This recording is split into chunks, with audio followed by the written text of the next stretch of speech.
Greg, it's great to be back, and I am in outside of Allentown, Pennsylvania, with a remote broadcast from a hotel coming up to a family reunion. We can't miss a show, so we're working up with it. So really good to be back again, Greg. Yeah, definitely. And I'm here in Cary, North Carolina, and it's amazing this technology stuff from from Google and how they're able to make these things really possible. So hopefully more salespeople will actually take a look at using Google Hangouts in order to communicate even with their customers. So just something to kind of think about, going forward. So. Absolutely, absolutely. Today's show is sponsored by our Social Selling for LinkedIn course at NC State Technology Training Solutions. Make sure to learn more in the links below at the bottom of the video. And the topic today came from people asking about our mentioning in the last session, moving from an employer or facing profile to a customer facing profile, and we really want to thank people for bringing up the discussion, because I think it's very important. There's still even a few that think LinkedIn is a resume platform, Mm. and this is the next evolution, of really you and how you look to your prospect customers and current customers. So Greg, would you take it away from there? Yeah, so let's revisit that statement just real quick, and understanding that you're right. There's a lot of folks out there who do see LinkedIn as a way to get a job or a way to meet people to find a job, but as also the same tool can be applied for finding the right prospects. So most people have their profile set so that way it's good for employer facing. So what does an employer want to see in your LinkedIn profile before they consider hiring you? So now if you have a job, you really don't need to be employer facing any longer unless you are looking for another job. So change. It's time to go back and revisit your profile, update it, and make some tweaks so that way it matches the customer, your employer brand, and becomes more customer facing. So that way it attracts customers. So that way, with you're in sales, you are attracting. Folks are coming out and checking out your profile. You want them to see how you've made your client successful. So it's pretty important, and it is a key distinction among top salespeople that use social in order to close more business or open business, Yeah, I should say. and I just want to say is I believe that if you are customer facing, you also are covering your base if you happen to need to keep an eye open for another employment too. I think you got, if you, to me, if you're in your best game, you're going to attract the customer, but if you need to switch into something else, you'll be better off there as well, you know? Correct. Yeah, definitely. I mean, employers want folks that are going to be representatives of the company and be good stewards of that of the brand as well. So I guess you could say it does have a secondary purpose to it as well. Keyword zones and headlines. That to me is related to this, because when you're transitioning, you want to make sure these are well covered. Talk about that, Greg. Sure. So let's look at headlines for a second. One of the key features on how or key ways that people use to take and find folks on LinkedIn is actually search. So when you actually go out and do a search on LinkedIn, there are a couple of things that appear in the search results. One of them is going to be your name, and the other one is going to be your headline.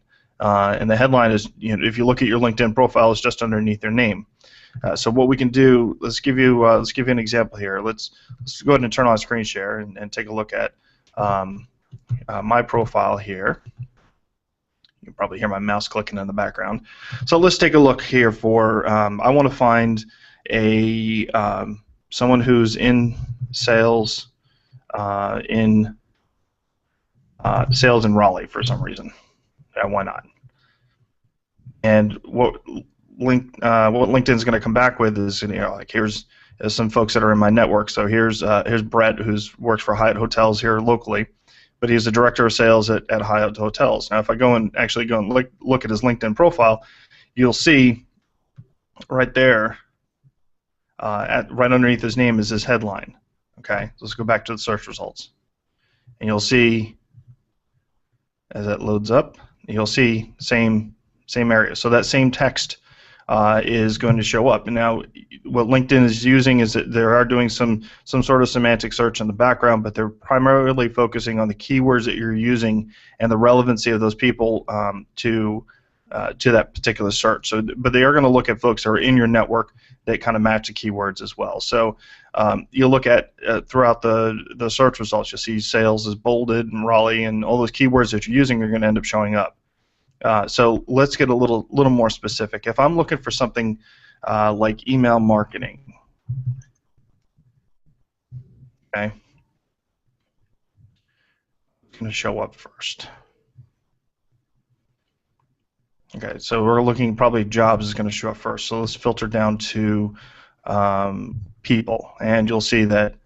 So you have here's Erica, who's a certified email marketer and focuses on customer-focused email marketing. A couple other folks here too. So some of them have some pretty good headlines that are geared towards being found. And look at Erica, end up showing up at the top of almost 2 million search results too. So let's think about that. There are other smaller markets out there, smaller industries out there where you have a very good opportunity of owning the search results. And it's not difficult to do. There's nothing you really need to do to pay to get there. So it's just more of optimizing your profile for search. Let me unmute me. So that's really useful, and that leads to the summary section too, which you and I know people still don't fill out and have filled out. And that's kind of like the first impression. The summary section is the first impression of the customer meeting you. It would be like having no summary. To me, is like you walked up to the customer, put your hand out, and stared at them, and didn't say anything. That's my metaphor for it, And then our view of first person versus third person related to employee or customer facing profile, correct? Yeah, no, you definitely want to be first person. You want to have a conversation inside the person's head. So it's you talking to that person inside their head is what you want to really kind of gear that text around. So that way, they're reading it, they're getting to know you, through that summary section. So a couple suggestions around the summary section is you want to talk about, there's a couple areas. I think you have about 3,000 characters you can use in the summary space. There's a couple ways that you can use this. First, you really should focus on helping people get to know you as a person. So what makes you tick? Where are you from? Maybe talk a little bit about family. Let's talk about what you're how you are to work with, things like that. That can be very helpful. One tip that I can suggest for folks is, go and do a personality test online. Because sometimes it's really difficult to take and write something about yourself. So if you do a personality test, usually you can come back with 1 or 2 paragraphs that you might be able to take from those results and use those in your LinkedIn profile as well. So matter of fact, there's a part in my summary section which I do use that I've used for a while that I've received that I got from a personality test that talks about what I am like to work with other people. So that becomes pretty helpful content. And then if you can take and infuse keywords inside your summary section, that will help with you surfacing up in search results too. I just retook the Strength Finders, and I want to mention that Karen Teedy liked it a lot, and I took it years ago, and it's like $9 for the basic indicators, and it was pretty useful because we're looking at how we're compatible and complement each other to be more effective. So just want to mention that's one we might put in the comment area, and then Greg, if you have some that you like, we'll add it down there as well. So the other thing this leads to is how to update your experience section. Any advice on that? Because again, my comment is if most of the education section is pretty barren, and that's a great way to let people get to know a little bit more about you so that you're pre-screenable. Yeah, very true. So with your experience section, you do want to take and gear that towards, again, towards your customers. You want to show how you help folks become successful, how you help your customers become successful. So putting things in there that talk about how, you meet your quota every month, you're a member of the President's Club, you're doing all these financial achievements that help your company, your employer achieve their goals, is really not helpful for your customer. As a matter of fact, chances are they probably don't want to talk to you, because all you're going to do is you're there to sell them, and you're not there to really help them. So think about how you've helped customers succeed by solving the problems they've come to you to help them solve. All right. So what I would do is structure your experience section like so. So basically, you put in 2 or 3 lines about what the company does, and then in your next paragraph, talk about how you've helped your customers succeed, whether it's focused on a specific industry or your geographic area or whatever it is. Address how you've helped your customers succeed. So it could be successfully helped our customers implement our solution in such a period of time that it helped them achieve their goals within the first year, and they saw total value by then. Something along those lines, but definitely focus on how you brought value to your customer. Great point. Great point, and to me, very important here to really get your hands around this idea of moving off of a resume, moving off of a job hunting tool, really moving off of just a generic networking tool and moving over to, this is the first impression of your customer meeting you and checking you out. And they might be doing it 2 in the morning. Give them some meat to be able to read and learn and understand about your style, what's important to you, your values, so that they get the right first impression. And I think that's good tips. The other one I wanted to bring up is using rich media content in your profile, which you and I have been hoping LinkedIn would offer for years, and still people aren't fully taking advantage of that. Yeah, actually, and I think I've seen that there's a few folks out there who may not be active with their profiles and may not have access to this particular feature. But what we'll do is that if we let me switch over real quick and share my screen again, and I will show you that what it looks like in your LinkedIn profile. Okay, so here, take a look. This is in my experience section under where it says co-owner, co-host of Linking into Sales. I have in here some of our recent podcast, the videos from YouTube, where I'm able to actually take and paste in a link from YouTube into my LinkedIn profile. And if we click on one of those, it actually opens up in a new window, and here's your professional gallery. And then it'll open up, and here we can actually play the video. You can watch it, and this is actually kind of a really interesting engagement tool, because you can see that I have a couple of people who actually liked it, and then if you can go in and add comments in there, things like that. Think about this in the reverse. So let's say you're prospecting somebody. This might be also a good way to get them to engage without having to directly connect with them too. So if they had put a video or something like that in their profile, then make a comment on it, get a conversation going in that particular way. Yeah, that's terrific, Greg. That's a great example of it. And then just, would you scroll up while we're still looking at your page and show them, of course, that includes the articles at the top. Make sure you have a picture there. A YouTube video embedded in your article will have it not work. And one thing I've noticed, Greg, is somebody tried to put a picture up one time. It didn't work. They came back 24 hours and it worked fine. So if you see on your page here in the post some sort of out of focus generic picture you didn't put there, that is LinkedIn throwing a default picture in. Right, Greg? Yeah, it's still buggy. I mean, there's a lot of folks out there who are using it too, so they're working out the kinks. Yep. So it's still work in progress. There are a few things that are new that have changed with LinkedIn. would you share a little bit about it? The one is just showing us less content when we're seeing updates from people, and some people are quite concerned about it because you can't see as much of what's going on. Talk about that in the kind of news feed. Sure. And All right. and would you switch back to your face? There we go. Well, so not Oh, a you're problem. going to show it here. Yeah, why don't we go take a look here on my profile here real quick, and then if you whether you're viewing your profile or somebody else's profile, you're going to see that there's this drop down box right next to where it says either edit profile or send mail or something like that.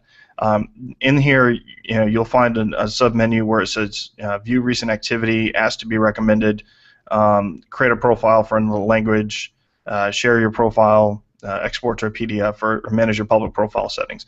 If you go to view recent activity, you will see most of the stuff that you would have shared over, at least the content that you have shared over the past few weeks, I think, actually, or it might be in the last week.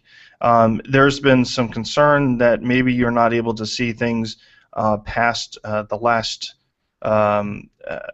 day on certain people's profiles. So that could be somewhat concerning. So let's take a look at. Let's find somebody's Would you look profile up here. mine? That's your home feed, so we want to state what that is first, and Yep, then sure. after you do that, go to mine and do the same thing. Go ahead.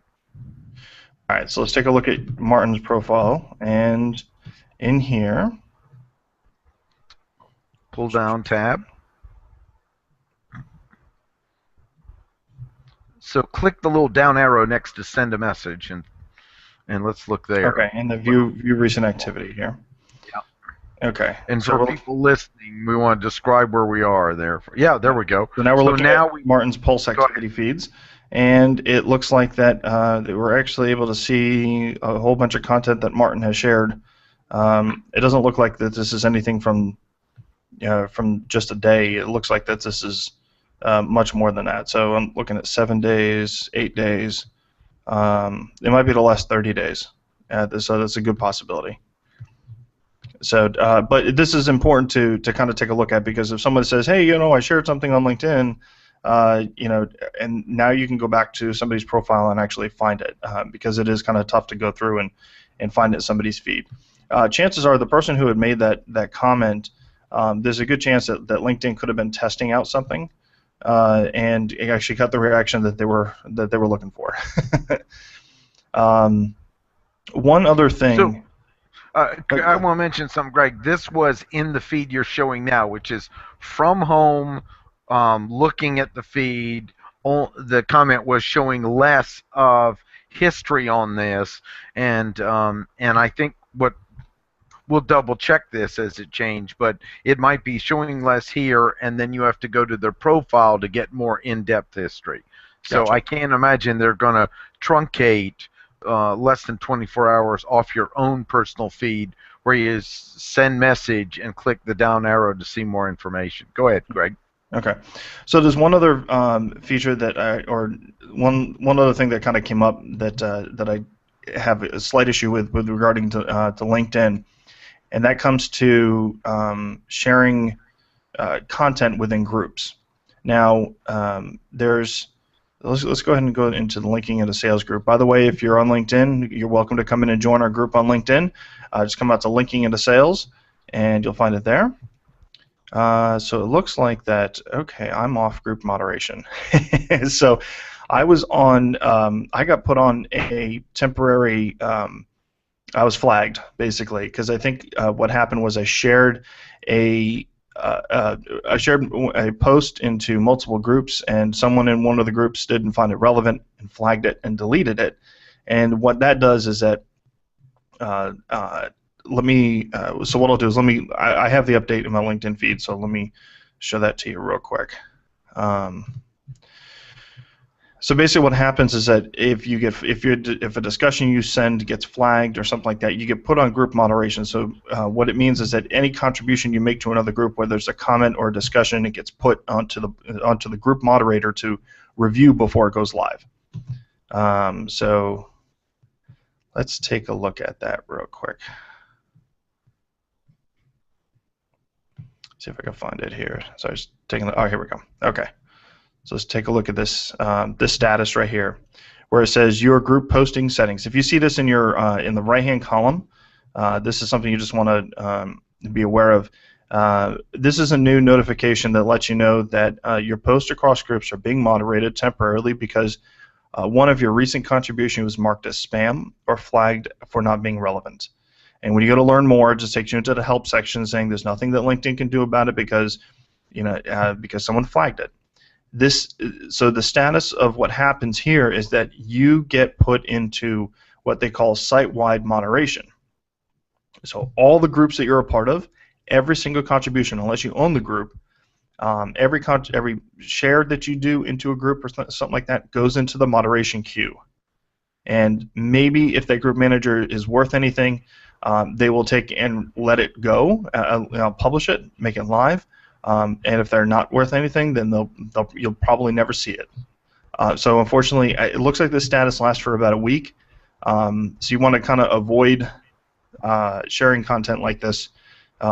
Be careful. So my suggestion is basically follow the group rules. Follow the group rules. If it says don't share things with links in it, then don't share things with links in it. Chances are then, I mean, if you have a tendency to share a lot of content like that, yeah, I would definitely consider leaving the group. Maybe it just isn't the right group for you as well. So excellent point. Be cautious, and of course, Greg and I are always trying and breaking things before other people, so we have something to talk about, right, Greg? That's right. So this wraps this show up. We'll look forward to hearing your comments below. We want to get your questions because we are going to build shows on it. We're also now open to interviewing people. If you got something of high calibration, not high promotion, high calibration, high caliber, what did I say, calibration, that's funny, caliber to share on the show, and keep your comments coming. We're going to keep driving it. Again, this is sponsored by our class, Social Selling with LinkedIn. We have other training, but this is an in-person training at Technology Training Solutions, NC State Technology Training Solutions in Raleigh, North Carolina. You get a certificate, you get a workbook. It is a real powerhouse. It's 2 3-hour classes. This one, and some are during the day and some are the evening. So check out the link below to learn more about it. And over to you, Greg, for the final word. Yeah, no, I'm really excited about this course and being able to take and contribute to it. But I'm very happy that folks get to actually not only walk away with a certificate, but a really good experience on learning what it takes to do social selling correctly on LinkedIn, and the ability to walk away with this tremendous amount of knowledge. From us to be able to take and apply, make it actionable for going forward. So, and that's really what we're driving folks to do is to help them use LinkedIn, use these social networks in order to drive success. That's what we can do. So, but anyways, so last couple things: come in and join our LinkedIn group, follow us on Twitter, connect with us on LinkedIn. We got a Google Plus circle as well. So if you want to come in and do that, we're not very promotional. And we do kind of try to keep the conversation somewhat under control as far as what other folks are sharing into the group, because we really want to make what we do here with linking into sales something that you can actually take and make actionable going forward.